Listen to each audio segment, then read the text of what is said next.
R&D 예산이 삭감되면서 연구 개발 생태계가 무너졌고 과학기술 경쟁력을 훼손시킨 것이 사실 아니겠습니까? 그런데 2024년에 R&D 예산이 4조 5천억 원, 14.6%가량 무차별 삭감되는 대신에 국제협력, 글로벌 R&D 예산이 크게 늘어났다는 거 혹시 알고 계십니까? 얼마나 늘어났는지를 좀 살펴보니까요. 과기부 수관 예산의 경우에 2023년 2,569억 원이었는데 2024년 1조 1,335억 원, 무려 341.2%가 증액됐습니다.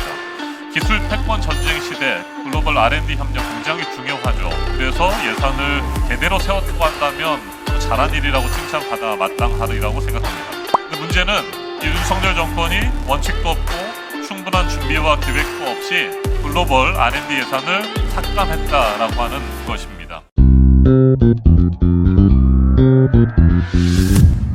서울 광진구갑 국회의원 이정원입니다. 결산 심사에 집중을 해보도록 하겠습니다. 배경문 장관님께 질문을 좀 드리겠습니다. 앞서 존경하는 동료 의원들께서 윤석열 정권의 R&D 예산 무차별 삭감의 문제점을 지적해 주셨습니다. R&D 예산 삭감과 관련된 진상조사 TF를 꾸리겠다는 장관의 말씀도 잘 들었습니다. R&D 예산이 삭감되면서 연구 개발 생태계가 무너졌고 그리고 과학기술 경쟁력을 훼손시킨 것이 사실 아니겠습니까? 이 부분에 대해서 장관께서도 동의를 하시는 거죠?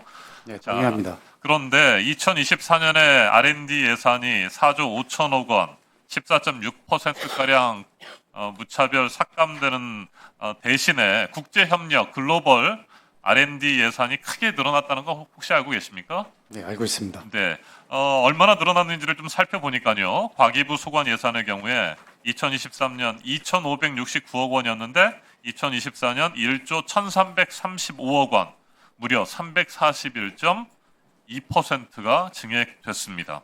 기술 패권 전쟁 시대 글로벌 협력, 글로벌 R&D 협력 굉장히 중요하죠. 그래서 예산을 제대로 세웠다고 한다면 잘한 일이라고 칭찬받아 마땅하리라고 생각합니다. 근데 문제는 이 윤석열 정권이 원칙도 없고 충분한 준비와 계획도 없이 글로벌 R&D 예산을 삭감했다라고 하는 여러 가지 증거들이 또 문제점들이 드러나고 있다는 것입니다.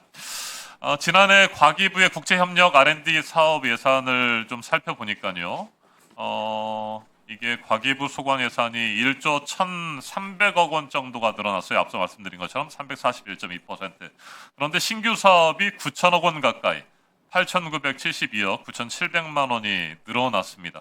이렇게 세웠으면 잘 써야 되는 것 아니겠습니까? 시기적절하게 효율적으로 예산을 활용을 했어야 되는데 이게 어떻게 집행됐는지를 좀 살펴보니까 여러 가지 부실한 점들이 좀 드러났습니다. 일단 기초연구를 제외한 국제연구과제, 신규 과제, R&D, 국제협력 사업에 총 410개가 있습니다. 신규 과제가 R&D 글로벌 사업에서. 그런데 410개 가운데 10월 이후에 R&D 관련해서 국제협력 계약이 체결된 것이 10월 이후에 이루어지는 사업이 96개나 됩니다. 전체 4분의 1 정도가 지난해 10월 이후에 이게 협약이 체결이 된 겁니다. 10개월 동안 도대체 뭘 하고 연말쯤이 되어서야 이렇게 서둘러서 과학기술 R&D 협약이 체결되고 사업이 진행되는지 예산이 뒤늦게 이렇게 집행이 되는 것인지 문제가 아닐 수 없습니다. 이건 예산 효율성의 차원에서 문제가 심각한 거라고 보여집니다. 기초 분야 연구의 신규 과제 역시 850개 사업이 편성됐는데 작년 4월까지 개시되었어야 할 연구들이 실제로는 살펴보니까 이보다 훨씬 더 늦게 사업들이 진행이 됐습니다. 4월까지 했어야 될 사업들도 말이죠. 국제협력 R&D 사업 굉장히 중요합니다. 앞서 말씀드린 것처럼 기술 패권 전쟁 시대이기 때문에. 하지만 또 이 부분을 제대로 예산을 써야 되는 것인데 마구잡이로 그냥 예산만 늘려놓고 쓰지 않는다고 한다면 글로벌 경쟁력을 갖추는데 문제가 심각하지 않겠습니까? 이 부분을 잘 살펴봐야 될 것 같습니다. 장관께서. 네. 자, 그리고 두 번째는 연구 보안 체계 문제점입니다.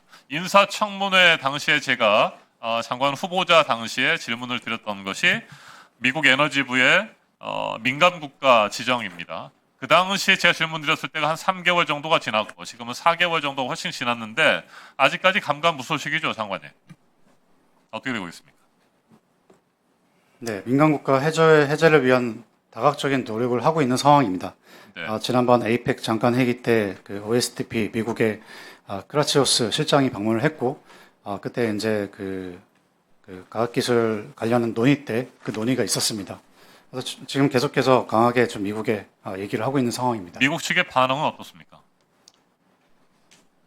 사실 뭐 에너지부에서 직접 참석을 한 건 아니지만은 OSTP 크라치오스 실장은 적극적으로 그 문제에 대해서 해결할 필요가 있다라고. 네, 앞서 지적한 것처럼 국제협력, R&D 예산을 많이 확보를 한다고 해도 이 미국의 민간국가 지정 이런 부분들이 해결이 안 되면 제대로 국제협력을 할 수가 없습니다. 과학기술 분야의 협력 사업들이 줄줄이 발목이 잡힐 수밖에 없기 때문에 더 적극적으로 이 문제를 해결해야 됩니다. 기술 패권 경쟁 시대, 전쟁 시대에서 또 하나 중요한 것이 미국이 우리나라를 민간국가로 지정한 것처럼 우리의 연구 보안과 관련된 그런 중요한 데이터들이나 정보들이 밖으로 새나갈 수 있는 것이고 그에 대해서 우리나라도 미국 못지않게 철저한 대비가 필요하다는 것입니다. 그 관련해서 도대체 어느 정도의 예산이 세워졌고 사업비가 집행되고 있는지를 좀 살펴보니까 이것도 좀 굉장히 문제가 좀 있어 보입니다. 작년에 연구 보안 체계 내실화 사업이 진행이 됐는데 결산자를 살펴보니까 7억 5,100만 원이 쓰였습니다. 이게 충분한 규모라고 보십니까? 우리나라도 연구 개발과 관련된 민감한 정보들이 있을 텐데 이 부분에 대한 보완과 대책이 시급한데 이 정도 예산 가지고 과연 할 수 있을까라는 생각이 드는데 어떻게 생각하십니까? 좀 다소 부족한 투자 금액이라고 생각합니다.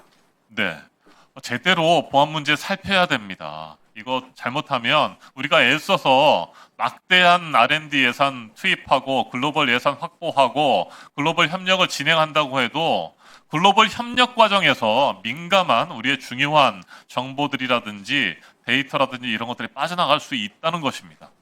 그래서 글로벌 R&D 예산을 늘리는 것도 중요하지만 이것을 조기에 잘 집행하는 것도 필요하고 그리고 보안 문제에 대해서 철저하게 대책을 세우는 것도 굉장히 중요하다. 이 부분을 제가 계속해서 강조드리는 겁니다. 그리고 민간 국가 해제 문제 보다 적극적으로 해결하십시오. 벌써 8월, 9월입니다. 이 부분 빨리 해결하시기를 바랍니다. 연구 보안 체계 다시 재정립하시고 관련 사업들 뭐가 필요한지 살펴보시고 예산을 세우십시오. 제도화를 통해서 또 보안 체계를 제대로 세우는 작업들이 지금 시급하다라는 말씀을 드립니다. 윤석열 정권 당시에 R&D 예산 삭감했듯이 그런 주먹구구식의 R&D 관련 행정들이 더 이상 진행돼서는 안 됩니다. 이재명 정부에서 확실히 달라졌다는 것을 장관께서 보여주시기 바랍니다. 이상입니다. 영상을 시청해 주셔서 고맙습니다. 말보다 진심이 먼저 닿는 정치, 이정헌 오피셜에서 계속해서 전해드리겠습니다. 오른쪽 구독 버튼을 눌러 이정헌의 길에 함께해 주십시오. 고맙습니다.